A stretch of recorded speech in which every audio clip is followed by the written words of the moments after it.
Breakfast meeting ಮಾಡಿದ್ದಾರೆ. ನೋಡೋಣ ಏನಾಗುತ್ತೆ. ಇನ್ನೆರಡು ದಿನ ಕಾಯೋಣ. ಅದ್ರ ಬಗ್ಗೆ ನಾನು ಯಾಕಪ್ಪ ಕಾಮೆಂಟ್ ಮಾಡಲಿ? ಅದು ಆ ಕಾಂಗ್ರೆಸ್ ಪಕ್ಷಕ್ಕೆ ಸಂಬಂಧಪಟ್ಟಂಥ ವಿಚಾರ. ನಾನು ಅದ್ರ ಬಗ್ಗೆ ಕಾಮೆಂಟ್ ಮಾಡಲ್ಲ.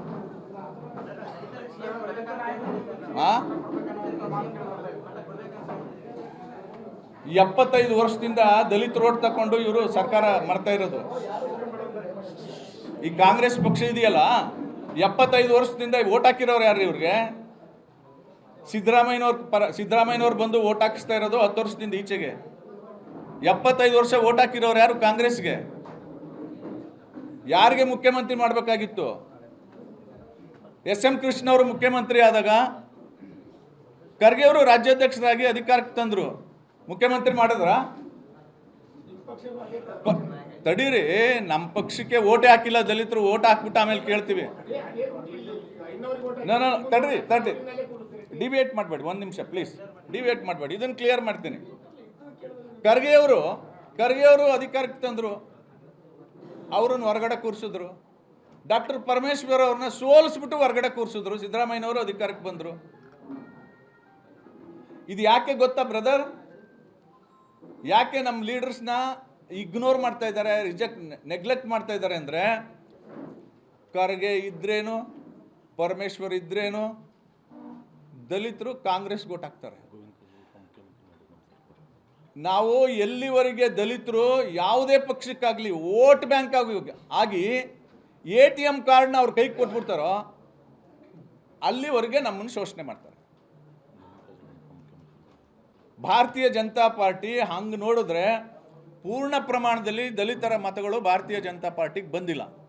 ಆದರೂ ಕೂಡ ಸನ್ಮಾನ್ಯ ಗೋವಿಂದ ಕಾರಜೋಳ ಅವ್ರನ್ನ ಉಪಮುಖ್ಯಮಂತ್ರಿ ಮಾಡಿದ್ದೀವಿ. ಮುಖ್ಯಮಂತ್ರಿ ಮಾಡೋಂತಹ ಶಕ್ತಿ ಬಂದರೆ ಖಂಡಿತ ಮಾಡ್ತೀವಿ, ಅದ್ರಲ್ಲಿ ಸಂಶಯನೇ ಬೇಡ.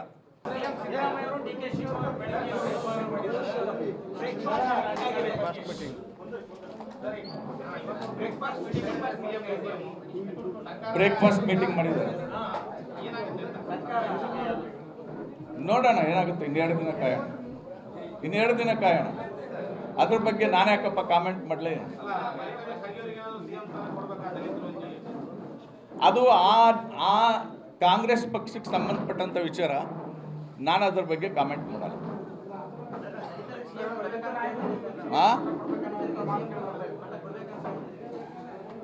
75 ವರ್ಷದಿಂದ ದಲಿತ ರೋಡ್ ತಕೊಂಡು ಇವರು ಸರ್ಕಾರ ಮಾಡ್ತಾ ಇರೋದು. ಈ ಕಾಂಗ್ರೆಸ್ ಪಕ್ಷ ಇದೆಯಲ್ಲ, 75 ವರ್ಷದಿಂದ ಓಟ್ ಹಾಕಿರೋರು ಯಾರು ಇವ್ರಿಗೆ?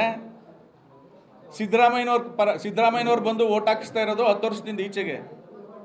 75 ವರ್ಷ ಓಟ್ ಹಾಕಿರೋರು ಯಾರು ಕಾಂಗ್ರೆಸ್ಗೆ? ಯಾರಿಗೆ ಮುಖ್ಯಮಂತ್ರಿ ಮಾಡಬೇಕಾಗಿತ್ತು? SM ಕೃಷ್ಣ ಅವರು ಮುಖ್ಯಮಂತ್ರಿ ಆದಾಗ ಖರ್ಗೆ ಅವರು ರಾಜ್ಯಾಧ್ಯಕ್ಷರಾಗಿ ಅಧಿಕಾರಕ್ಕೆ ತಂದರು. ಮುಖ್ಯಮಂತ್ರಿ ಮಾಡಿದ್ರ? ತಡೀರಿ, ನಮ್ಮ ಪಕ್ಷಕ್ಕೆ ಓಟೇ ಹಾಕಿಲ್ಲ ದಲಿತರು. ಓಟ್ ಹಾಕ್ಬಿಟ್ಟು ಆಮೇಲೆ ಕೇಳ್ತೀವಿ. ನಾನು ತಡ್ರಿ ಡಿಬೇಟ್ ಮಾಡಬೇಡಿ, ಒಂದು ನಿಮಿಷ ಪ್ಲೀಸ್. ಡಿಬೇಟ್ ಮಾಡಬೇಡಿ, ಇದನ್ನು ಕ್ಲಿಯರ್ ಮಾಡ್ತೀನಿ. ಖರ್ಗೆ ಅವರು ಅಧಿಕಾರಕ್ಕೆ ತಂದರು, ಅವ್ರನ್ನ ಹೊರಗಡೆ ಕೂರಿಸಿದ್ರು. ಡಾಕ್ಟರ್ ಪರಮೇಶ್ವರ್ ಅವ್ರನ್ನ ಸೋಲಿಸ್ಬಿಟ್ಟು ಹೊರಗಡೆ ಕೂರಿಸಿದ್ರು. ಸಿದ್ದರಾಮಯ್ಯನವರು ಅಧಿಕಾರಕ್ಕೆ ಬಂದರು. ಇದು ಯಾಕೆ ಗೊತ್ತಾ ಬ್ರದರ್? ಯಾಕೆ ನಮ್ಮ ಲೀಡರ್ಸ್ನ ಇಗ್ನೋರ್ ಮಾಡ್ತಾ ಇದ್ದಾರೆ, ನೆಗ್ಲೆಕ್ಟ್ ಮಾಡ್ತಾ ಇದ್ದಾರೆ ಅಂದರೆ, ಖರ್ಗೆ ಇದ್ರೇನು ಪರಮೇಶ್ವರ್ ಇದ್ರೇನು ದಲಿತರು ಕಾಂಗ್ರೆಸ್ಗೆ ಓಟ್ ಹಾಕ್ತಾರೆ. ನಾವು ಎಲ್ಲಿವರೆಗೆ ದಲಿತರು ಯಾವುದೇ ಪಕ್ಷಕ್ಕಾಗಲಿ ವೋಟ್ ಬ್ಯಾಂಕ್ ಆಗಿ ATM ಕಾರ್ಡ್ನ ಅವ್ರ ಕೈಗೆ ಕೊಟ್ಬಿಡ್ತಾರೋ ಅಲ್ಲಿವರೆಗೆ ನಮ್ಮನ್ನು ಶೋಷಣೆ ಮಾಡ್ತಾರೆ. ಭಾರತೀಯ ಜನತಾ ಪಾರ್ಟಿ ಹಂಗೆ ನೋಡಿದ್ರೆ ಪೂರ್ಣ ಪ್ರಮಾಣದಲ್ಲಿ ದಲಿತರ ಮತಗಳು ಭಾರತೀಯ ಜನತಾ ಪಾರ್ಟಿಗೆ ಬಂದಿಲ್ಲ. ಆದರೂ ಕೂಡ ಸನ್ಮಾನ್ಯ ಗೋವಿಂದ ಕಾರಜೋಳ ಅವ್ರನ್ನ ಉಪಮುಖ್ಯಮಂತ್ರಿ ಮಾಡಿದ್ದೀವಿ. ಮುಖ್ಯಮಂತ್ರಿ ಮಾಡೋಂತಹ ಶಕ್ತಿ ಬಂದರೆ ಖಂಡಿತ ಮಾಡ್ತೀವಿ, ಅದ್ರಲ್ಲಿ ಸಂಶಯನೇ ಬೇಡ.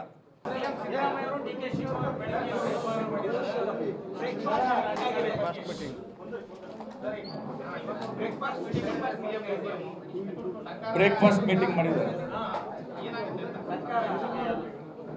ನೋಡೋಣ ಏನಾಗುತ್ತೆ. ಇನ್ನೆರಡು ದಿನ ಕಾಯೋಣ. ಅದ್ರ ಬಗ್ಗೆ ನಾನು ಯಾಕಪ್ಪ ಕಾಮೆಂಟ್ ಮಾಡಲಿ? ಅದು ಆ ಕಾಂಗ್ರೆಸ್ ಪಕ್ಷಕ್ಕೆ ಸಂಬಂಧಪಟ್ಟಂಥ ವಿಚಾರ.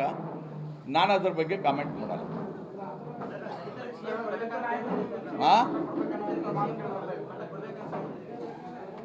75 ವರ್ಷದಿಂದ ದಲಿತ ರೋಡ್ ತಕೊಂಡು ಇವರು ಸರ್ಕಾರ ಮಾಡ್ತಾ ಇರೋದು. ಈ ಕಾಂಗ್ರೆಸ್ ಪಕ್ಷ ಇದೆಯಲ್ಲ, 75 ವರ್ಷದಿಂದ ಓಟ್ ಹಾಕಿರೋರು ಯಾರು ಇವ್ರಿಗೆ? ಸಿದ್ದರಾಮಯ್ಯನವ್ರು ಬಂದು ಓಟ್ ಹಾಕಿಸ್ತಾ ಇರೋದು 10 ವರ್ಷದಿಂದ ಈಚೆಗೆ. 75 ವರ್ಷ ಓಟ್ ಹಾಕಿರೋರು ಯಾರು ಕಾಂಗ್ರೆಸ್ಗೆ? ಯಾರಿಗೆ ಮುಖ್ಯಮಂತ್ರಿ ಮಾಡಬೇಕಾಗಿತ್ತು?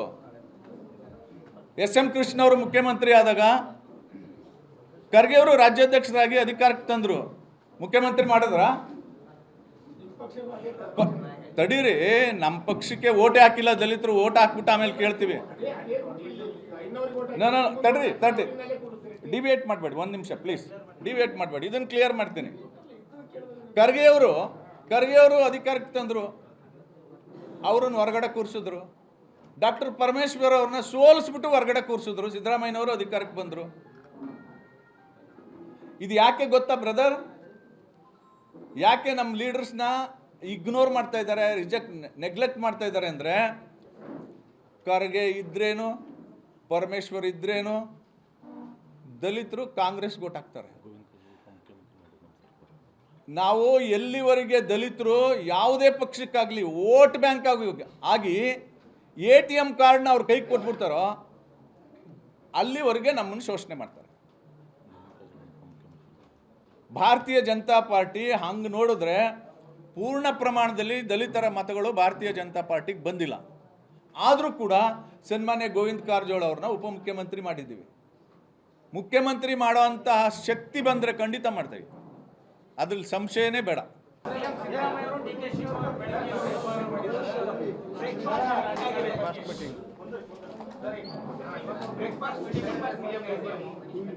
ಬ್ರೇಕ್ಫಾಸ್ಟ್ ಮೀಟಿಂಗ್ ಮಾಡಿದ್ದಾರೆ.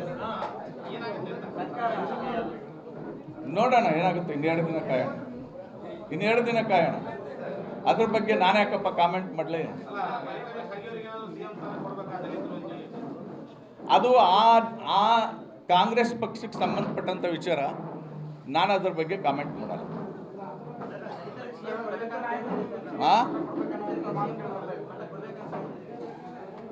75 ವರ್ಷದಿಂದ ದಲಿತ ರೋಡ್ ತಕೊಂಡು ಇವರು ಸರ್ಕಾರ ಮಾಡ್ತಾ ಇರೋದು. ಈ ಕಾಂಗ್ರೆಸ್ ಪಕ್ಷ ಇದೆಯಲ್ಲ, 75 ವರ್ಷದಿಂದ ಓಟ್ ಹಾಕಿರೋರು ಯಾರು ಇವ್ರಿಗೆ? ಸಿದ್ದರಾಮಯ್ಯನವ್ರು ಬಂದು ಓಟ್ ಹಾಕಿಸ್ತಾ ಇರೋದು 10 ವರ್ಷದಿಂದ ಈಚೆಗೆ. 75 ವರ್ಷ ಓಟ್ ಹಾಕಿರೋರು ಯಾರು ಕಾಂಗ್ರೆಸ್ಗೆ? ಯಾರಿಗೆ ಮುಖ್ಯಮಂತ್ರಿ ಮಾಡಬೇಕಾಗಿತ್ತು? SM ಕೃಷ್ಣ ಅವರು ಮುಖ್ಯಮಂತ್ರಿ ಆದಾಗ ಖರ್ಗೆ ಅವರು ರಾಜ್ಯಾಧ್ಯಕ್ಷರಾಗಿ ಅಧಿಕಾರಕ್ಕೆ ತಂದರು. ಮುಖ್ಯಮಂತ್ರಿ ಮಾಡಿದ್ರ?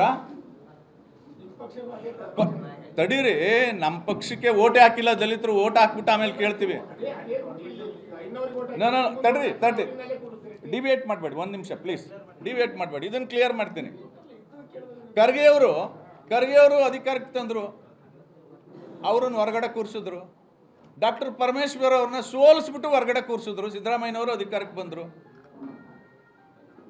ಇದು ಯಾಕೆ ಗೊತ್ತಾ ಬ್ರದರ್? ಯಾಕೆ ನಮ್ಮ ಲೀಡರ್ಸ್ನ ಇಗ್ನೋರ್ ಮಾಡ್ತಾ ಇದ್ದಾರೆ, ನೆಗ್ಲೆಕ್ಟ್ ಮಾಡ್ತಾ ಇದ್ದಾರೆ ಅಂದರೆ, ಖರ್ಗೆ ಇದ್ರೇನು, ಪರಮೇಶ್ವರ್ ಇದ್ರೇನು ದಲಿತರು ಕಾಂಗ್ರೆಸ್ಗೆ ಓಟ್ ಹಾಕ್ತಾರೆ. ನಾವು ಎಲ್ಲಿವರೆಗೆ ದಲಿತರು ಯಾವುದೇ ಪಕ್ಷಕ್ಕಾಗಲಿ ವೋಟ್ ಬ್ಯಾಂಕ್ ಆಗಿ ATM ಕಾರ್ಡ್ನ ಅವ್ರ ಕೈಗೆ ಕೊಟ್ಬಿಡ್ತಾರೋ ಅಲ್ಲಿವರೆಗೆ ನಮ್ಮನ್ನು ಶೋಷಣೆ ಮಾಡ್ತಾರೆ. ಭಾರತೀಯ ಜನತಾ ಪಾರ್ಟಿ ಹಂಗೆ ನೋಡಿದ್ರೆ ಪೂರ್ಣ ಪ್ರಮಾಣದಲ್ಲಿ ದಲಿತರ ಮತಗಳು ಭಾರತೀಯ ಜನತಾ ಪಾರ್ಟಿಗೆ ಬಂದಿಲ್ಲ. ಆದರೂ ಕೂಡ ಸನ್ಮಾನ್ಯ ಗೋವಿಂದ ಕಾರಜೋಳ ಅವ್ರನ್ನ ಉಪಮುಖ್ಯಮಂತ್ರಿ ಮಾಡಿದ್ದೀವಿ. ಮುಖ್ಯಮಂತ್ರಿ ಮಾಡೋಂತಹ ಶಕ್ತಿ ಬಂದರೆ ಖಂಡಿತ ಮಾಡ್ತೀವಿ, ಅದ್ರಲ್ಲಿ ಸಂಶಯನೇ ಬೇಡ.